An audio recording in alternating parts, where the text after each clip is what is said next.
So for people who don't know me, I'm Nick.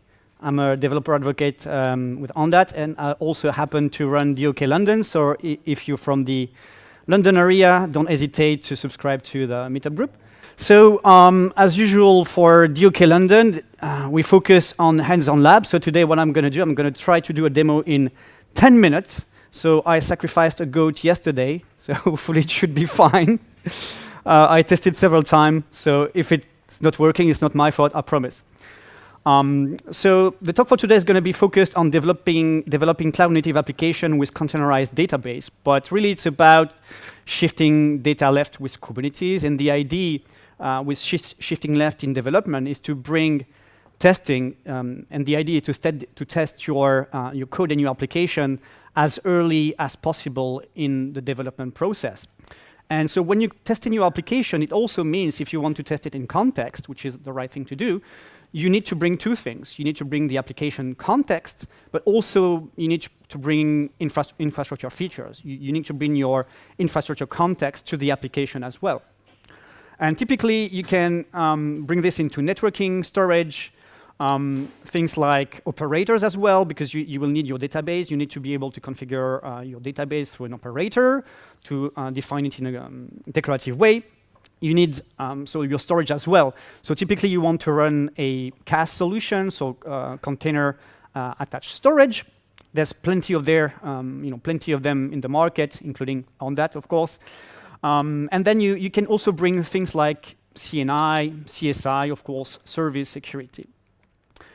And the result of this is actually a declarative model for developer to consume infrastructure as code, but it's better than bare infrastructure as code that you're used to with Terraform, because it's Kubernetes native. It's really native to Kubernetes. You don't need to run anything but Kubernetes, including your pipelines, right? And this is the purpose of today. I'm going to show you how to run different pipelines, whether you're on your laptop and you want to build your development environment, and then how can you go from there to your production environment.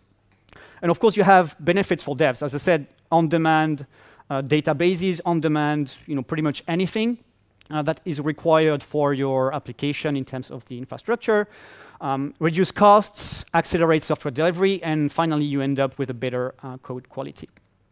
So just before jumping into the demo, this is the picture of what I'm going to show you today. There's a lot of moving parts, but what I want to focus on is from the dev laptop, you can see there's a fork here, right? So you have your application code that you commit from your developer laptop, and then there's two ways, right? So either you commit to your local Docker and then push your container image to Docker Hub, or if you want to deploy in production, then you just again, you push into your production repository, and then you will rely on some sort of pipeline to deploy it to update the image, still on the same Docker repository. And then, if it's production, you will want to have a tool like GitOps with Flux that will pick up the new manifests and directly deploy to production. If you're on your laptop, well, you need some sort of tool to update the manifest, to update the application, and then run it on your development Kubernetes cluster. All right, so now I'm going to show you how to do this. There's essentially two main components you want to have when you're developing an application, starting with your laptop, if you want to bring things left.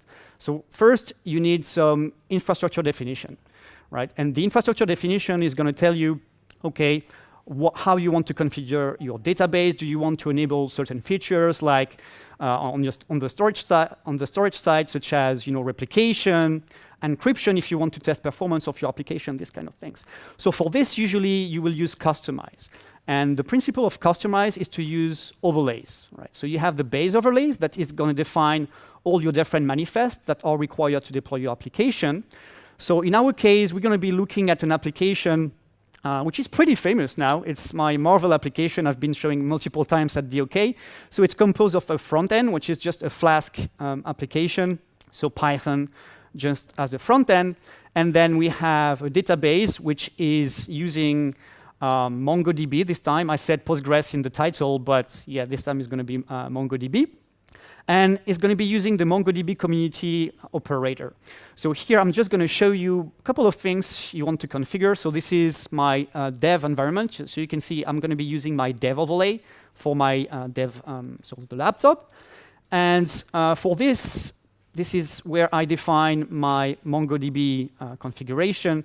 So you can see the storage space I want to allocate. You can see the roles, the permission. And what is good with operators is that it's immutable, meaning that if someone, even in production, is trying to change with command line the different parameters there, is going to be rewritten by the operator. So it's also a good way, using an operator is also a good way to guarantee immutability for your application configuration, your application context. Here, for example, I'm using an Ondat storage class, and this is where I'm going to define like the type of the file system. So XFS, which is the recommended one for MongoDB. And if I want to have, for example, in the overlay, I want to have number of replicas equal to 0 because this is a dev environment, and maybe I don't want to encrypt it. But for example, if I want to do some testing when enabling replication, well, I just have to declaratively change this parameter's value and then run against my development environment. That's for the infrastructure part. Now, of course, we need some way to dynamically update things on your laptop, right, when you are developing the application.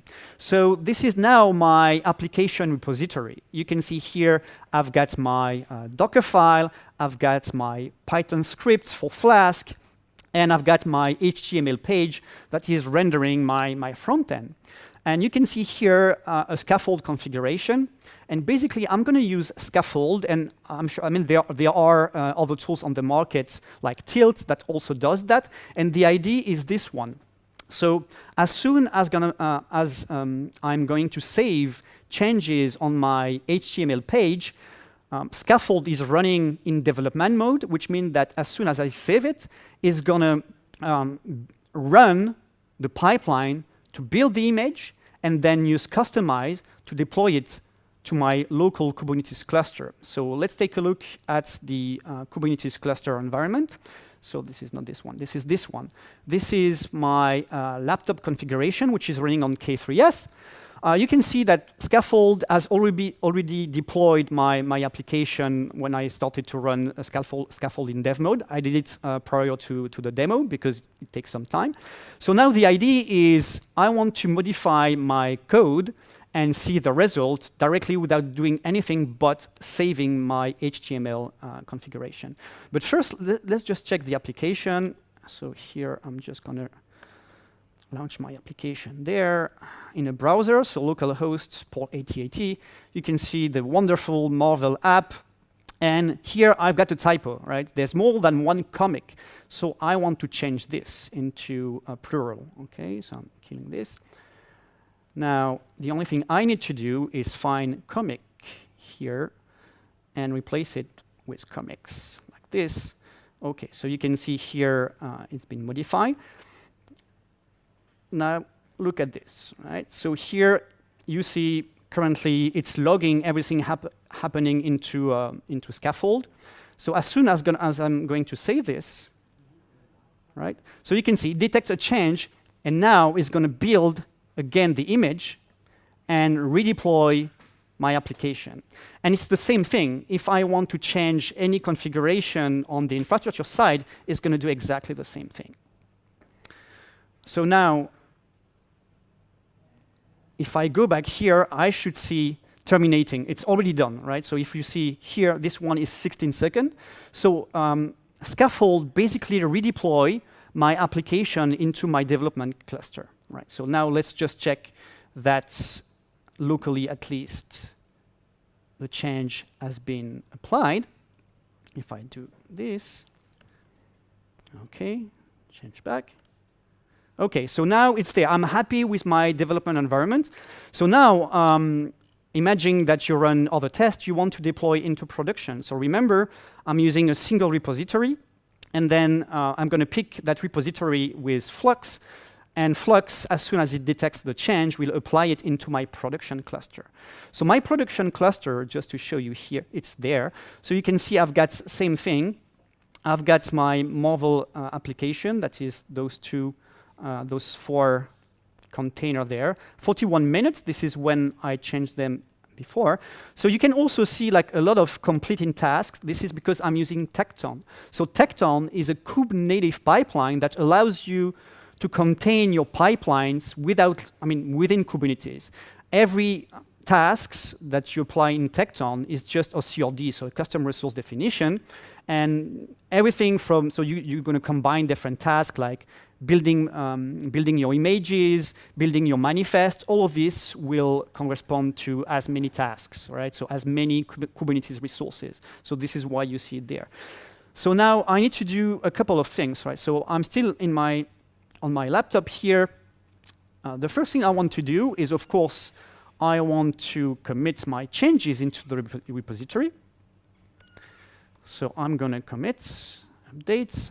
I'm going to push it. But before pushing it, I want to show you a couple of things. Right? So this is the environment where, this is the repository where I have my target manifests that Flux is going to pick up and update in my production cluster. So this manifest there will be updated by Tekton. So the role of Tekton, again, is to use the code of the application and build the image and replace the image here in the manifest with the particular SHA, digest, etc., etc. And same thing, if I want to, this manifest represents both the application configuration as well as the infrastructure configuration, which I can also change if I want. For example, here, again, I'm using Ondat as the underlying distributed storage. Number of replicas 2, encryption is true for my production environment. So now I'm going to push it, and then I'm going to, okay, it's pushed. So now I'm going to move to Tekton, and what I'm going to do, I'm going to manually trigger my pipeline. So you can use like also dynamic. I mean, you can use events in Tekton, but good luck with this. Tekton is kind of difficult. The learning curve is quite steep. Without using events, if you want to use Tekton events, it gets even worse. But yeah, so the idea here to launch your pipeline, remember we are in Kubernetes, so it's again as easy as creating a manifest. So as soon as I'm going to create that particular manifest, I'm going to launch the pipeline. And again, the pipeline is going to be to build the image, to update the manifest, and then Flux is going to pick up the repository, what is on the repository, and with a GitOps pipeline, update the application in the production cluster. So just watch this, right? So I'm going to be monitoring the Flux reconciliation. So at the moment, you can see the last reconciliation happened some time ago. So as soon as I'm going to trigger the pipeline, then Flux is going to pick it up, and here we should see some update. So let's do this. Now there's a command to monitor what's happening. So Tekton pipeline run logs, and then it's going to chain different tasks. So it's going to take probably 1 minute. During that time, I'm going to explain to you like a couple of tasks. So the different task is going to be basically build a Docker image again, right? In the same way I've done on my laptop locally and then push to Docker Hub. This is Tekton that is going to build the image, this time not using Docker, the local Docker process. Remember, it's running in Kubernetes. In Kubernetes, you don't want to mount the Docker sockets. That's bad because you need to do it as root. So typically, you use something like Kaneko that is just user space to build the image. And actually, on the Tekton marketplace or library, you can find a lot of useful tasks that are pre-built for you. And actually, Kaneko is one of them, right? So build the image, and then from the image, I'm going to be using what we call a workspace, which is represented as a volume in Tekton. And that workspace is going to be transferring data from one task to another. So here, I'm going to be transferring the image ID into my manifests. And as a side effect as well, Tekton has a limitation which allows you to, which limits you to one single one volume between all the tasks. But because we are running Ondat here, we're kind of removing that limitation because you can run your volume on any node, regardless of where the pod consuming that volume is. So basically, we help you run Tekton, which is great. So here, it's done. So the manifest has been updated by my last task here. So if I go back into my repository here, right, I should see an update 31 seconds ago. So now what has changed basically here, I kept the same infrastructure environment. The only thing that's changed is the image ID here. So now I should see Flux that is trying to reconcile. And here, reconciliation, their applied version. So it should be already there. If we go back to the production cluster, you should see now 23 seconds, right? 25 seconds. So effectively, it's redeployed the whole application in production with the production configuration, right? So the last step is to check this now. I'm going to run again the application, but this time from the production perspective. So let's do this. I think that's on this screen here.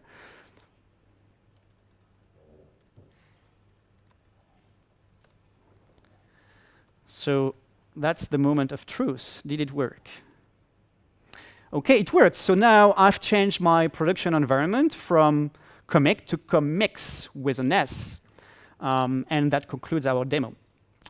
So just to conclude, I hope you enjoyed this demo. And the goal was really to show you that actually developing an application from your laptop to production only take, 10 minutes?